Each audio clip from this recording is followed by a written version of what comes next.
So when you moved into that, because that's interesting. That first of all, it's kind of an interesting transition, but I'm sure it actually sounds like a nice way to kind of ramp up, in terms of your sales skill and acumen across the different platforms, right? Because like I think you had mentioned this to me, once you got to Fast Company, and I'm sure the other platforms since, it can be a little bit of an intricate sale, and there's a lot of things involved. Yeah.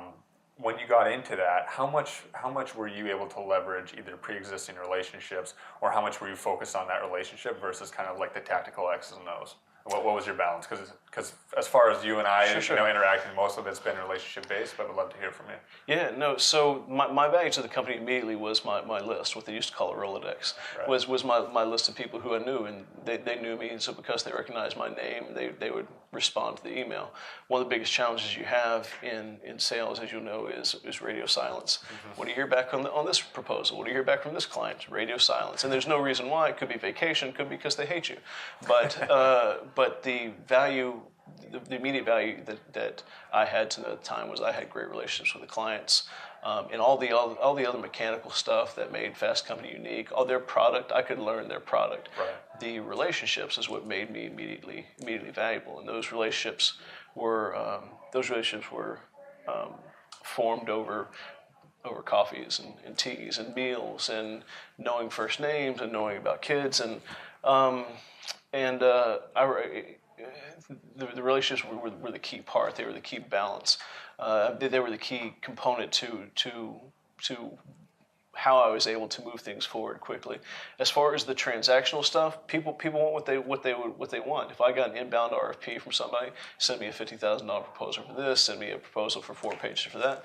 That's easy. And while you need to have perspective on what they've done before, what their rate is, how to expedite their creative, and how to position yourself, knowing what their propensity is to spend within your competitive set, how to position yourself to be the one, if you know they're going to buy 10 pages, how to be the book that they buy 6 pages from, and not the one that they buy 4 pages from.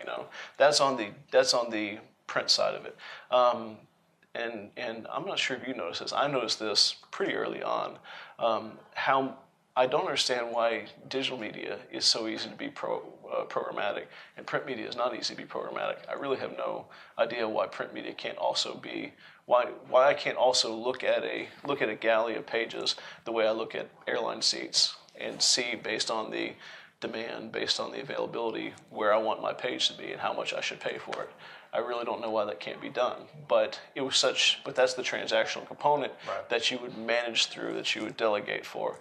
The big ideas came from relationships, and they came from people trusting you and trusting your perspective and knowing your ideas, so that you could feel comfortable sitting in a room with them and going, John, look, we have these resources here, you have these goals here. What's the idea? How can we get together? How can we just make something happen? I don't know what it's going to be. I have no idea. Right. You tell me, what's your goals? Is your goals to fill the front of the plane? Is your goals to create a technology lab? What are they? And let me see how I can leverage my resources, the talents of my creative team to get those accomplished. And if they trust you, they go, yeah, David, here's some candor. Here's the behind the scenes. Here's if you're in a good position, you have a good relationship, they'll tell you, we like you a lot. They'll use the phrase, open the kimono. We like you a lot, and we don't know what we want to do. We know we want to do it with you, and here's the budget we have, and it really can't go beyond that. And then you're moving somewhere. I did a deal with Air Canada where that's sort of how it happened. I had a relationship with Air Canada from the travel magazine I worked at, and I had stayed in contact with them after they changed agencies, and I made really good relationship with their with their new agency.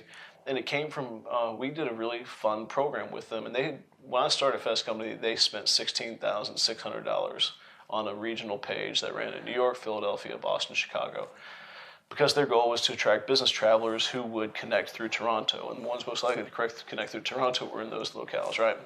But they had no larger presence. Like if you're flying from New York to Tokyo, you're like, okay, I'm gonna look at ANA, I'm gonna look at American, I'm gonna look at the airlines I'm familiar with, either from the native country or from my native country. Right. You wouldn't think to stop over in Toronto on your way to Paris or on your way to Tokyo. The fact of the matter is, you're flying from the Northeast, stopping through Pearson in Toronto is the fastest way to get to Tokyo because they own the fastest routes going over the poles. Plus, you can clear customs in Toronto, so that when you get connected, you get back to the U.S., you step off the plane like it's a domestic flight. So they need to share this message, and that program came with just me and their creative team and their media agency sitting in a room and going, hey. Let's just brainstorm this out. Let's just do a group brainstorm, and we built the brief with them. Right. And then when the brief actually came through, it was sent out to other partners for consideration, but it was only built with us in mind. I know because I helped the team build the brief, and it wouldn't have been possible to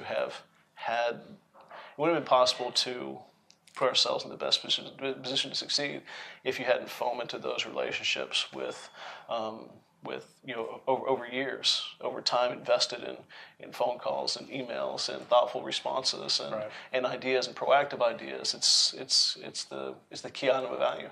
Definitely, and I think too many salespeople go in thinking I need to have this fully formed idea, and the only way I can bring value is by coming in and having a solution.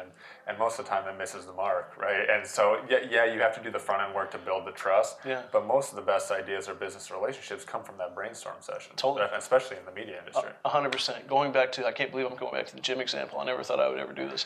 The gym pitch is, so what are your goals? So what do you want to accomplish? So let me get this straight. You want to lose weight, and you want to gain mass, and you want to look good in a bathing suit. All right, let me show you our bench press. Let me show you our machine. Let me show you our track. So David, I showed you, you said your goals are to this. You said your goals are to this. You said your goals are this. And I've showed you all the resources we have to do that. So the only question now is, which package do you want, A, B, or C? It's a really cheesy used car salesman pitch, but that's the pitch.